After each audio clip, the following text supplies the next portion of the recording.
This is the Joypunk podcast, and I'm your host, Jenelle Etzel. I want to welcome today one of the biggest Joypunks that I have the pleasure of calling my friend and that I know. Her name is Georgia Lee Hussey, and she is the founder and CEO of Modernist Financial. They are a B Corp wealth management firm dedicated to helping progressive people structure their wealth around their values. Georgia's mission is to build a world where people feel permission to enjoy today while providing a stable financial base for our common future. She's a public speaker and has given lectures at many top colleges around the country. She is a thought leader who has been interviewed by Vogue magazine, Goop, Fortune magazine, just to name a few. So I'm pretty humbled to have her today as my guest on the Joypunk podcast. Welcome, Georgia. Oh, it's always a pleasure to get to hang out with you, Jenelle. Today is Wednesday. That's my day that I go to jazzercise sometimes in the basement in the Milwaukee Rec Center. I'm so jealous. And the last event that we got to do together before the pandemic was a jazzercise party. And here we are again. With a little less Lycra, which is sad, and like sweatbands and sparkles. The style we always bring. Like me, you came to your career with a background as a professional artist. And I'd love for you to share with their listeners how you transitioned from being a sculptor and a writer to becoming a certified financial planner. You were actually very integral to this transition in this story. We became friends from the music scene. We had friends in common who were musicians. And I had just moved back to Portland from New York because I had decided that I was going to be an adult. I was going to grow up. I was going to give up my dreams of being an artist and yada, yada. Sadly, I think that was a little reactionary. But at the time, I had decided that being an adult meant buying a house. Part of one of the huge American money stories. And at the time, you helped me buy that house. I did. The beauty of what was to become the subprime mortgage crisis. And I should never have been allowed to buy that house, but I did. And it taught me everything. And it really set me on this path to being in finance because I realized I didn't know anything about money. I didn't understand how my mortgage worked. I didn't know I grew up in a family with very little means. We had a lot of class privilege and a lot of race privilege, but not much money. And I had to figure out how to pay this mortgage as a single person with this house. And it was an incredible, humbling opportunity, but also as I learned more, I'm a good autodidact, so I love to teach myself things. And as I learned more, I became really fascinated with the systems of finance and money. Eventually, I sold that house and used the proceeds from that house to become a financial planner. But the reason I chose that path is because I saw that my community of artists and queers and musicians were very much holding themselves apart from money. Mm-hmm. And the friends that we had in common were getting book deals and record deals, and I was watching their careers grow and flourish. And at the same time, I had done a lot of arts organizing and run galleries and had been an installation and guerrilla artist and was a writer. And I knew that if the few pillars of the creative community who were going to be successful, if they didn't own their wealth and their success and truly flourish within it, as a community, we were in trouble. And I also noticed as I talked to people about what I was learning that they had a lot of shame and they would not talk to me about it in groups, but they would then take me aside and be like, this cash flow thing you keep talking about, what is that? And I'd be like, we don't have to whisper. Yeah. So I really started to see the shame that people were experiencing around money. And I had my own shame. And I realized another thing was that because I've always done a lot of therapy because I had a fucked up childhood, I was also realizing this connection between behavioral and personal awareness and the actual skills of money. I was realizing that though I was learning the skills, I was falling off the behavioral change that I wanted because I hadn't really gotten to the center of the reasons why I was having a hard time managing my money, whether it was the money stories that I inherited from my family or the culture at large.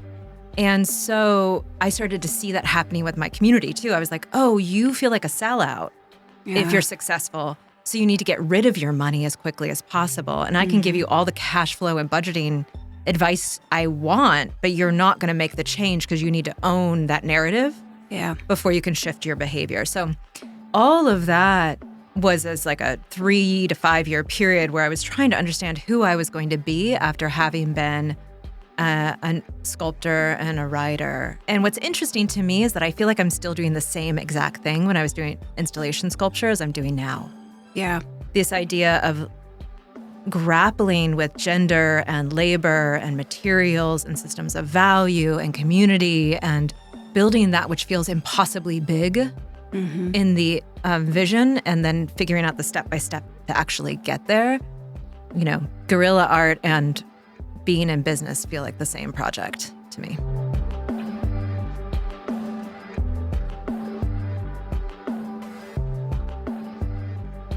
It is so true that being an artist and being in business, I tell people all the time that like I got into real estate initially because I thought, oh, it will give me the room and space to support my life as an artist.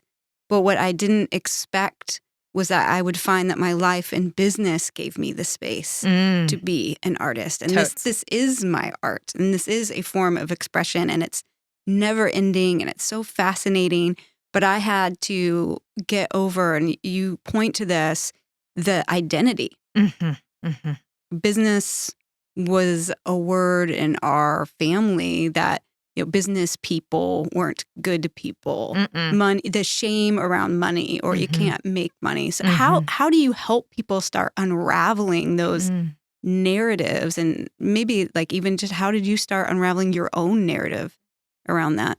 Yeah, I think this is such an essential part of the work. And we have a whole process we do with our clients. It's called financial life planning. It's sort of the furthest end of the financial planning spectrum that's really not just taking the charts and the figures and the assumptions and the projections, but also integrating the behavioral finance insights, the family of origin theories, the behavioral change theory, adult learning theory, all that work, and bringing it together with financial planning. And so it's really the core of what we do with clients. And it's what is most interesting to me, honestly. The charts aren't that interesting. Yeah. They're necessary to support the recommendations, but the self-awareness that is necessary for us to navigate systems of value with authentic, deep, intentional, ethical action requires that we see where we come from, and that we look at that origin story from all its multiplicitous spaces and seeds. So my story, I'm a white woman from the South. My mother's family is all the South, and that's definitely where I hold the closest forebears attachment, sort of Faulknerian story. Very, very actually frighteningly similar to most Faulkner stories.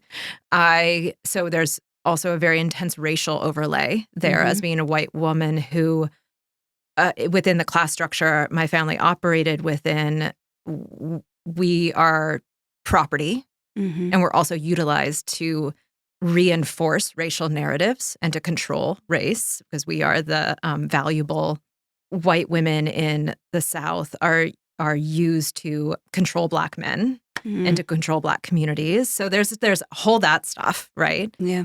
Then there is coming from a family where we were supposedly successful, but my great-granddaddy was actually a gambling addict. My grandmother is an alcoholic. My grandfather was an alcoholic. My mother is an addict. I am in recovery. So then there's all these stories about addiction, which to me really play out in money, because this desire to look outside myself for a solution, money is very effective for that. Well, we could dig there for a while. Yeah. And then as a creative person, I've got all these stories about being a sellout. You know, the starving artist in the garret is the good artist. The bad artist who is the one who makes money. Then there's and let us compare creativity to business, and business is evil, and money is the root of all evil. And, you know, I had a client call it punk damage, coming from communities that think they're punk rock or identify as punk. Punk damage is real, and it's not very helpful for the movement. No, we need Joypunks. We need Joypunks, and we also need some fucking money. Yeah. if we're going to make these movements successful. And so those are just a few of the origin narratives, right? And I think about the ways in which I have subconsciously created structures in which I am allowed to be valid or I'm not allowed to be valuable, and the people around me are allowed to be valuable or not, and the work I do is allowed to be valuable or not. And what does it mean to navigate that? And so that is the work I've had to do to be able to come to the place that you were speaking about earlier of saying, oh, business is radical. It is very radical. And we can make, we both own B Corps. So we can make choices about running businesses in a way that has never been done before, not just like as women owning said businesses, but how do we benefit community? What do we do with profits? How do we care for each other? I mean, these really sort of meta questions that are as easily or as interestingly answered in the space of an LLC as they are in an art gallery. Yeah. Speak more a little bit about that, about business as being a radical act of, and that it can be a radical act of resistance, or it's a radical act of joy or expression or creativity. I'm intrigued by the ways a creative practice or a studio practice has made me a better business person. The ability to sketch and throw sketches out, the ability to noodle and not value my ideas as being the idea today is not the end idea. It is naturally iterative in that the work itself of being in business is also this way, could be this way rather. Yeah. At least it's how I practice business. So I find when I'm able to be most radical, I can center into values. I can get down to core questions. It's a question of like any good piece of creative practice, there's an editing away. Do you know Sister Corita Kent? No. Extraordinary. She was a nun in the 50s and 60s. She was friends with George Nelson and a bunch of the mid-century modern designers and artists. But she is known for her a poster she had in her classroom called 10 Rules for Teachers and Students, which I highly recommend everybody listening to this go out and look up immediately, print out a copy and put it on your wall. I've had one on my wall since I was 18 years old, and it's in every room that I spend time in.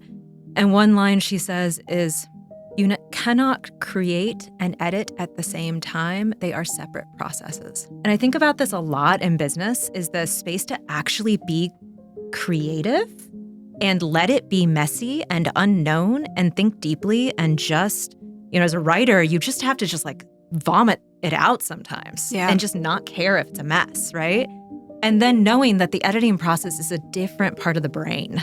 And I apply this to business all the time. And I find that when we bring on new staff and I work with new consultants and stuff, they're a little unmoored by my willingness to ask questions and like keep digging until we find the golden ore at the center of the question. And so I just wish more people in art school were being taught that they're actually learning to be great business people. I mean, wouldn't that upend the business world? Yeah, it would.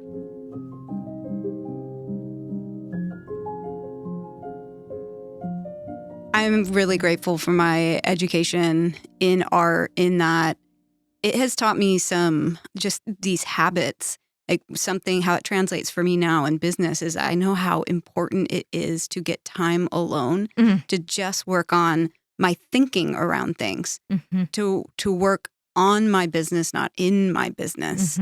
It's a difference between when you're making art and then you're actually going to show the art. It's a long process between the two. And, I wake up every morning and I write from 5 to 8. Like that's my time to be thinking about what I want to create, what the strategy is, and letting whatever comes out in my journal come out, because I know that's where the gold is. That's where the thinking is. It's not when I shower, dress, put on the heels and show up to work. By then, now I'm kind of performing. Yeah. So I think being a creative person, being an artist, I understand the work it takes to get to where you show up and execute on things. Like the practice it takes to get to stage and actually play a song. It's not that just like, oh, let me see, what would I like to play? I mean, you've all those hours. Yes. Getting up to that. Yes. This makes me also think about the craft of work. It's something I think about a ton in the work that we do, because I remember when I was blowing glass, I was talking with a master glass blower, and she said, if you would like to become mediocre as a glass artist, it will take you 10 years of hard fucking sweat and effort to be mediocre. So you best know this is what you want to be doing with your time. Yeah. And I was already a very mediocre glass blower. I'm like 6 inches too short and don't have the upper body strength for it.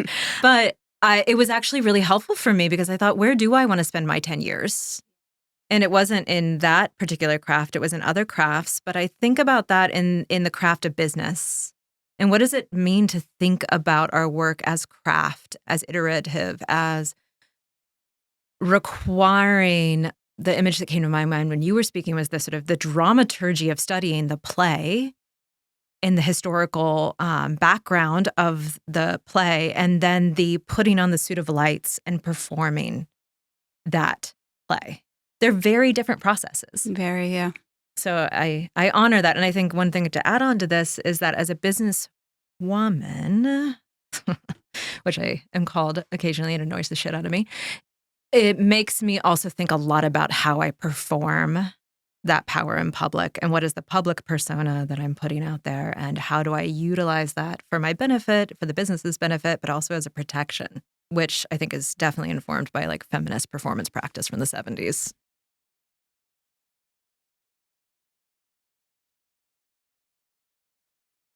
We've known each other for years. We've been in women's group together and friends and supporting each other on our journeys of success. And something I know that irks you is that when people reach out and they're like, we'd really like to recognize you as a woman in business.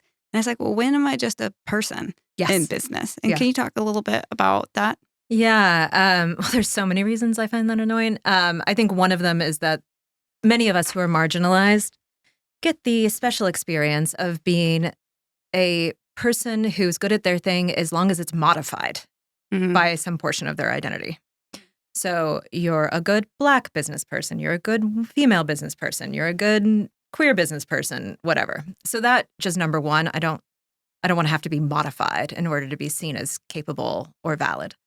Secondly, I sort of went through a period where I was like, can I just hang out with a male journalist? Like, why are all the journalists I know female? And then I realized I was like, oh, segregation, it's kicking along again, but it's just gender specific this time. So I think that there's just ways in which we are deeply segregated from each other by gender. And I find it boring, I guess. Yeah. And then I think I just basically don't believe in the gender binary. And I don't really I identify as a woman because it's the best category for me. But I think that's not really the gender I most assign myself to. And so it's just it just always feels a little awkward. I'm like, oh, okay, if that's where we fit, but please don't put me on a panel that's pink. And please don't market it with pink. From putting on a lot of educational events and speaking events in my past as the president of the Entrepreneurs Organization, something that would drive me crazy is that we have, I've had 3 speakers, and if they were all women, people would assume the conference is for women. Yes.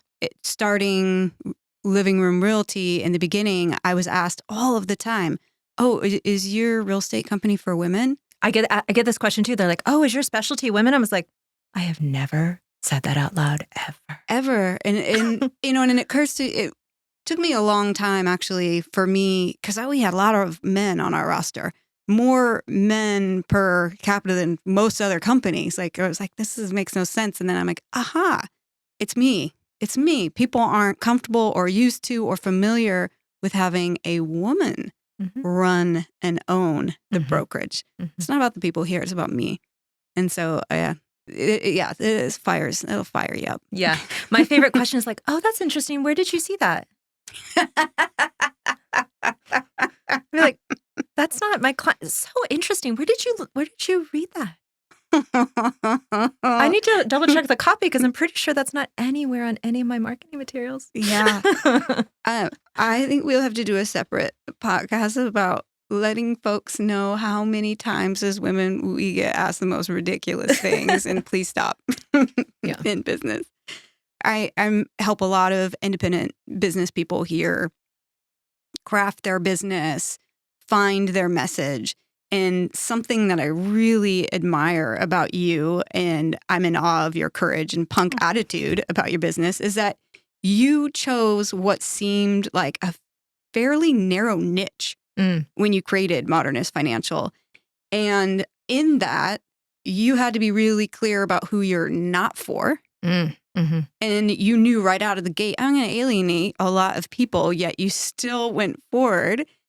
So I'd love for you to share with the listener, like, who your target client is. Mm-hmm. And were you ever afraid of planting your flag on that mountain? And what's been the effect of that decision? I think this is such an interesting question. So the focus of our work at Modernist is helping people structure their wealth around their progressive values. The number of people who are going to respond to that statement is pretty small. Well, we live in Portland, Oregon. I like to hang out in New York and LA. It's not that small. Mm-hmm. So there's that niche. You've got to be able to deal with me, which many people are just going to be turned away from me because they don't want to deal with a strong, loudmouth woman. So that's going to get rid of a bunch of folks already. We're specifically looking for folks with a minimum of 3 to 5 million of investable assets. So there's not very many of those folks out there. And we're looking for folks who are really interested in these questions about how do they align their money with their values, specifically their progressive values. But because we're a B Corp, we also have a lot of resources that are on our website. We do public events. We're really oriented to how do we do the work with our high net worth clients as almost like a laboratory for these questions and then spin out the answers into the public. So I would definitely recommend that folks, if you go to our website, we have a section called Free Tools for the People, and you can download basically all the tools we use with our clients, and you can then guide these conversations with your partner or your sister or your auntie or your uncle and have these conversations about what does money mean in community and for you specifically. So I highly recommend folks take a look at that. Our newsletter is awesome. It is. So I'm just good. going to say most people say that shit, but it's really actually good. So that I would recommend that because we're just always throwing out ideas on organizations that we're supporting or folks who are doing the radical work in public and also the questions that we're asking. So, but I think a lot of people just want to put their money on autopilot and they just want to invest it and they want to walk away from it and they want to do different things. Totally fine with me. I think that's fine. I'm interested in thinking about and truly grappling with the questions about what it means to make ethical decisions about wealth in an inequitable society. I don't need that many clients. So I started with what my core need was and a belief that there is truly plenty out there. And one of the byline of the business is believe in plenty, believe in enough. So a lot of this comes, and that's in our manifesto, which anybody who's listening, our manifesto is on our About Us page, and it's very inspiring. We use it for all of our strategy meetings. But I think the idea of, and this, I think this also goes back to being an artist, being a creative person and an artist is about having an idea and just be willing to dig in and dig in and dig in and dig in and dig in to the bottom. And I felt like the way to do that with the business was to be I'm really picky. I'm interviewing clients as much as they're interviewing the firm. There's a strong no asshole rule. Mm-hmm. If you're only oriented to saving as much money on taxes as you possibly can, we're probably not a good fit. So one of the questions we started asking a couple of years ago was, you're selling a major asset this year. Would you consider making a donation for reparations? Not because they should make a donation, but I just want people who want to engage in the question with me. The answer can be anything. I don't care. I don't have an opinion about what people should do. I'm really interested in the questions themselves. Yeah. And so I just have had a belief that there's always going to be enough. But I think growing up, I was always an outsider. And I still remember being 14 years old in my freshman year of high school, standing at my locker and looking at the popular girls and being like, y'all are so boring.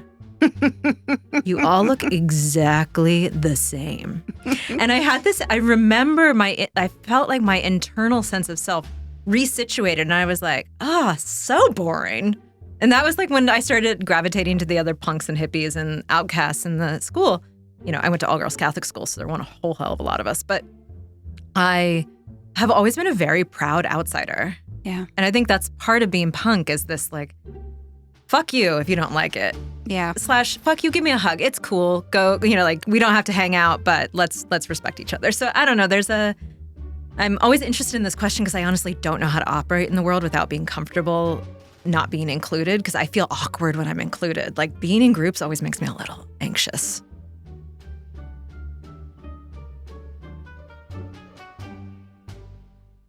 What I love about you is that, like, as I watched, the narrower and more refined your message was, people beating down your door to get in. And, my husband and I attended your last like big function on the rooftop in Northwest, and it was like the who's who of Portland. I mean, it was like, wow, what you've built and the amount of people that are attracted to that. And the lesson there for me is that, people don't know what you stand for unless they're like kind of sure of what you're not going to do.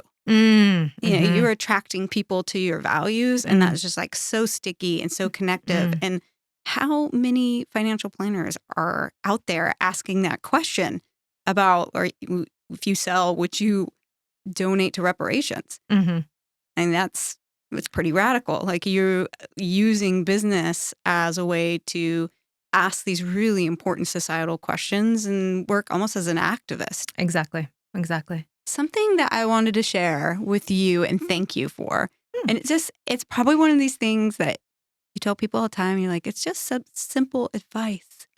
It's so obvious probably from where you sit, but for me, it was really life-changing, is that I think I was sharing with you about a little bit of shame that I had about splurging on nice shoes or clothes, something. I don't remember. But you were like, if you budget for that thing, the power that you get and the enjoyment that you will receive when you buy that, rather that sneaky, funny little shame voice in the back of my head, can I do this? I think I can do this. I'm not sure. Is so different now for me with a budget. So like, I am confident that I can do this. I plan to do this, and I'm doing it. And it's just really really set me free in this way. And I have taught that to my daughters. So they submit a budget to me monthly. Oh my God, that's so hot. Oh, right. I love you think that's hot.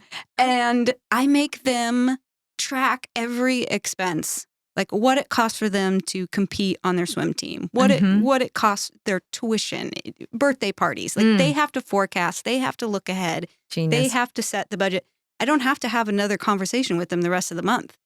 Like this is what they have, music lessons, all of that. And they know what it costs to be a 15-year-old with the privileges that they do. Yeah. So I want to empower them. I want them to have that same sense of freedom too, that like, I have this agency. I budgeted for bubble tea with my best friend Uni, and we are going to rock it and enjoy it, and it's on there. And so I want to thank you for that. And I'm also wondering, what other advice might you give to your clients about how to enjoy their earned wealth, how to enjoy the money and what we have today, which I know is part of your statement. Something that's been very helpful for me. Well, first of all, thank you. I'm glad that thing I said, it was helpful. I think permission is a really radical concept in money and systems of value. And in order to create permission, we have to think intentionally about the future. Your daughters have to imagine a future self that wants to have bubble tea with their best friend, right? And they want to provide for that future self. Now, that future self might only be 3 weeks away, but they're starting to develop future thinking, and humans, we're not very good at it, future thinking. Yeah. And one of the reasons, like the cash flow planning structure that we teach our clients and that we put in place for them, gives people a weekly allowance for their lifestyle spending, because it's just way easier to budget for the next week than it is to budget for a really long period of time. We just can't conceptualize for that long. So I think there's some important pieces in that in those comments about how we develop the capacity to think about the future and want to provide that for that future, and centering that within our values. And so being clear on what we value is essential to being able to make those decisions. And saying, there's probably some part of that story that is also you being okay with buying yourself shoes and letting go of this very gendered story about women and shoes. Yeah, right. Right? Should be hand tools. Yeah, well, but it's never the dude's watch or the sports car, right? I mean, like, gender is so fucking boring sometimes. But the way in which you create permission for yourself to enjoy that thing that brings you joy and know that you're not undermining your future self by spending that money, it's a really radical place. And I find that kind of generosity to self, we can also step into generosity with community in that same way, right? So as a B Corp, we put away 3% of our revenue for donations. I never in my fucking life thought I would give away as much money as I'm giving away through the company. And now it's a thing I'm most proud of in my career too. It's just incredible how it adds up and year after year. And I'm like, I did that. Isn't that amazing? It's amazing. I'm sitting here full chills all the way down to my toes. So what's interesting about that is like, that's another form of permission and budgeting. Really, it's like, I believe in generosity. And so therefore I'm going to create a structure that supports that generosity. So this is one of the reasons our mission is to help people structure their wealth around their values and their progressive values. It honestly is a lot about structure because willpower will get in your way every time. I am exhausted by 7 o'clock. I am done. There is not a whole lot of willpower that I have left. I probably ran out of willpower around 8:45 this morning. Yeah. So how do I build structure so I make the choice that's easiest and best for me when I had a more intentional, thoughtful moment when I put that structure in place? Yeah, that's a great point. So I think that's really important. And then the other thing we've been thinking a lot about lately is the idea of wealth and having 5 categories. And the categories, I'm sort of playing around with this idea for some future projects, but the idea is that wealth, each of these categories, we should be able to list out the assets and the liabilities we have in each of these categories. And any decision we want to make in our lives should be reflected in these categories. And they are money, obviously. Yeah. Every decision has a financial tether. So how do we consider that the money side of it? Time. Time is the most valuable thing, especially as we get older. But when we're busy and the families and yada, yada, and friend groups, et cetera, time is very precious. Well-being, whether that's mental health or physical activity or going to get a facial or, spending time with friends, whatever. Relationships. How much is the category of wealth of relationships flourishing? And also in our manifesto, one of the lines is our greatest wealth is our personal relationships. Amen. And I don't know, this conversation is a testament to that concept. Oh, thank you.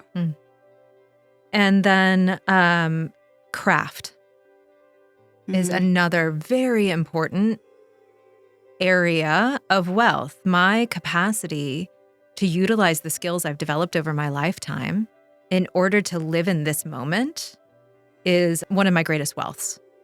Oh, I'm feeling that. I am harvesting that right now more than ever in my life. And Isn't it beautiful? Yeah, I love it. I love the feeling. I would commend that structure to people when they're trying to make a decision in their lives. Like, how would this impact not just money, but time, relationships, well-being, craft? Because it helps give us a broader decision-making tree. And I also think it lets us step away from shame in a particular category or addiction or unnecessary attachment, right? Yeah. Because some people might be like, well, the money is the obvious choice. And I'm like, yeah, but it's going to take you away from these relationships that are so essential. So maybe it's not as obvious.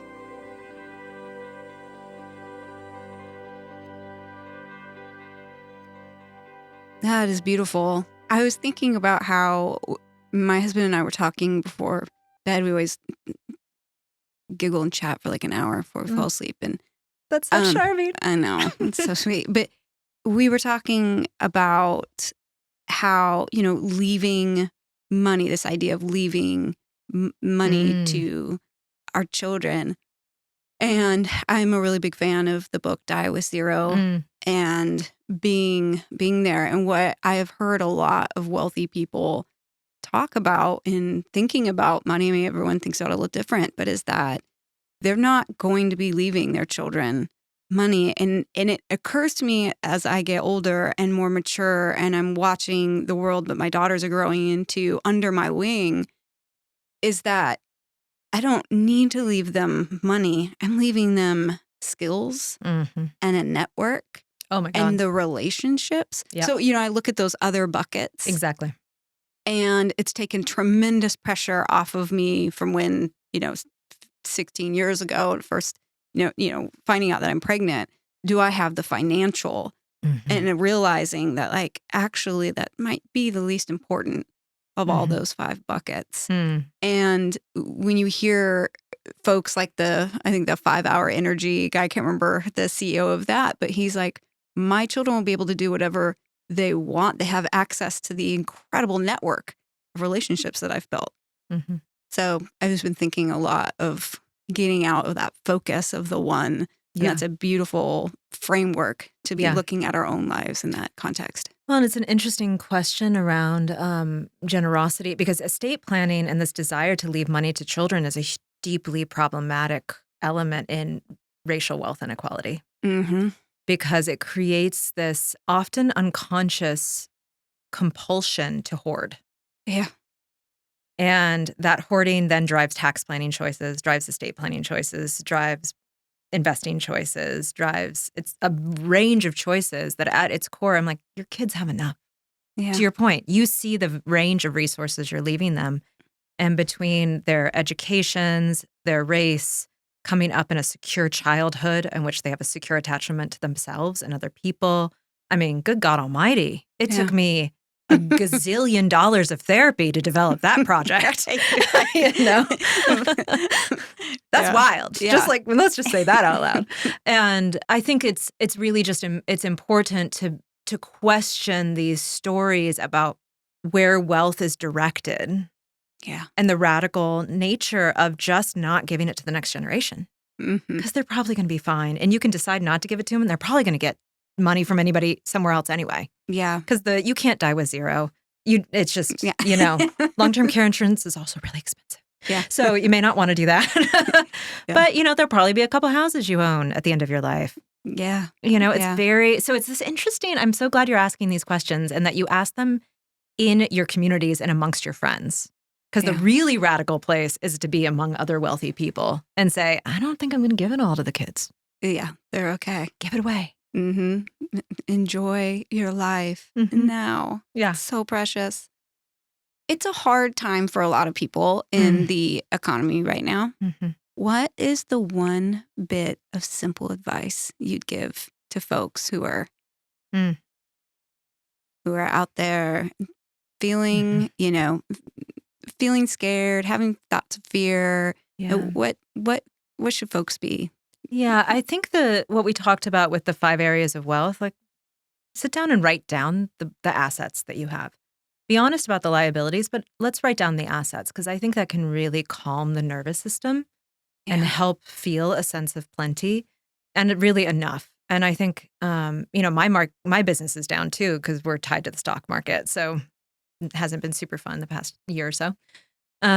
So I really lean into that belief that we have plenty and we have enough. And I'm making more specific choices. Like I just went back to my like riding the bus and shopping at Goodwill lifestyle, because I was like, I think I might need to bring it in a little bit post-pandemic. Went a little wild there for a minute. So I think that not budgeting or not cutting back from a place of scarcity, but from a place of plenty and choice is really important. And then I would say just lean into generosity. Even if you increase your donations by $5 a month to something you believe in, I find that has the capacity to open up care and permission and ease just a little bit more. And I'm going to guess most of the people who are listening to this podcast have plenty, have enough. But inflation is significantly impacting food banks. 1 in 5 children in Oregon does not have enough food to eat. You probably have enough. And I think digging into that and feeling that deeply, and then finding just a little bit of generosity, even if it's like a volunteer hour once a week or something, or once a month. I think that act itself helps us resituate in times of fear and anxiety. So true. That just getting back to that feeling of gratitude for what we have and confidence. Mm-hmm. It's going to be okay. And to find you, how do we get to all this great information and to find you and learn more? Yeah, modernistfinancial.com. We're on the Insta also. And then our Modernist Financial, if you go there, there's a section called Modernist University, which swings out to another page. That is where our blog is. A lot of our tools and resources are. You'll see all the public speaking I've done, all of our podcasts, all that good stuff. So either of those are a great place to find us. I really appreciate that. Thank you for being a radical Joypunk here in our community and in my life. And thank you so much for coming today. Oh, it's an absolute pleasure. We should do this all the time.